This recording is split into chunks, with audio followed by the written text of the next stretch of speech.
Do what thou wilt shall be the whole of the law.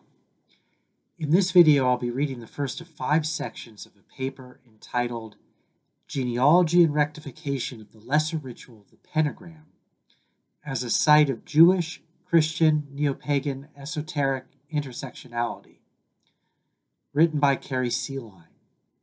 I have edited the essay at her request as the circumstances of her death from lung cancer in October of 2020 resulted in her not personally undertaking the final revisions of the draft manuscript, which was in an advanced state of completion at the time of her passing. There are also 2 videos she recorded that are posted on this channel entitled Rectified Pentagram Ritual 1 and 2, where you can watch her summarize and perform the ritual that is the subject of this paper. Please check them out. In the meantime, and without further ado, Genealogy and Rectification of the Lesser Ritual of the Pentagram as a Site of Jewish-Christian-Neopagan Esoteric Intersectionality by Carrie Sealine. Part 1. Summary. In common with exoteric Christianity, the Western, European Latin Christian, esoteric project, as well as the post-Christian neopaganism that it gave rise to, maintains a tense, complex, dialectical relationship with Judaism.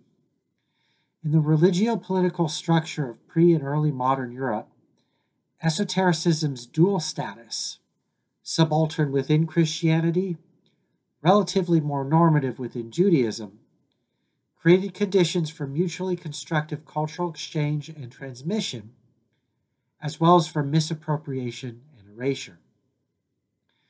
This paper explores these processes through a genealogy of the lesser ritual of the pentagram, a magical ritual common to contemporary Thelemic, Wiccan, and other neopagan traditions, and that derives from earlier 19th century occult movements.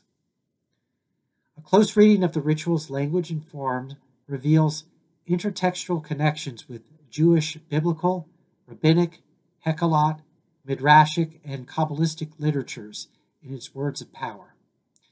As a result, contemporary magicians can be said to practice a form of Jewish magic, at the same time that contemporary Jews commonly practice ancient forms of magic imported and embedded in their traditions without either group necessarily being aware of the mutual hybridity of their practices.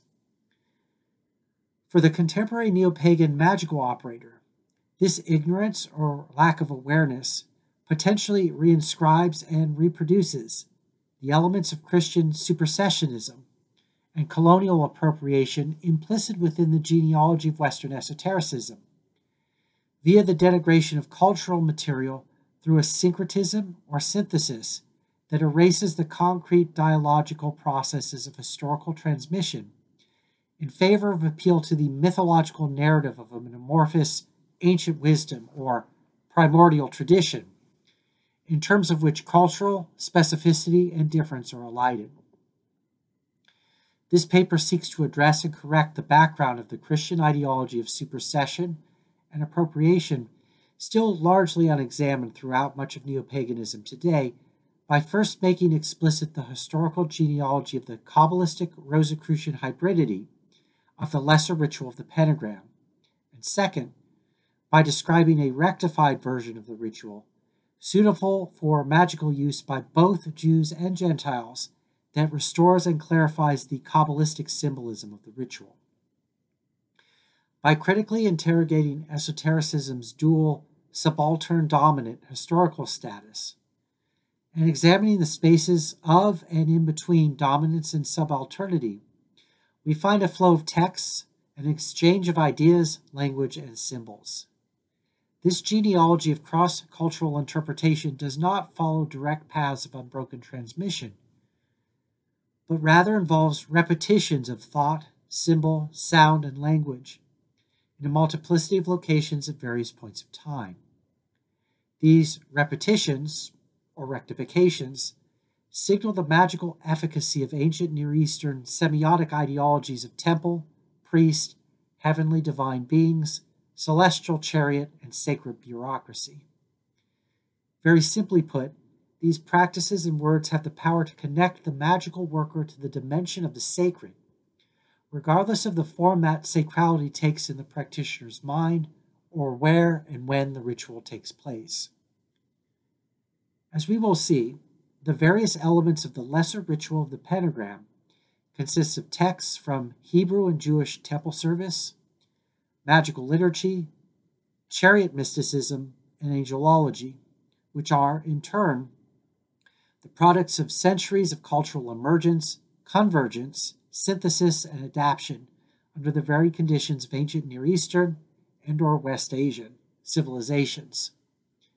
Unsurprisingly, in this context, much of the material in the lesser ritual of the pentagram is familiar to most synagogue-attending Jews today from the Siddur, although not typically associated with magical practice.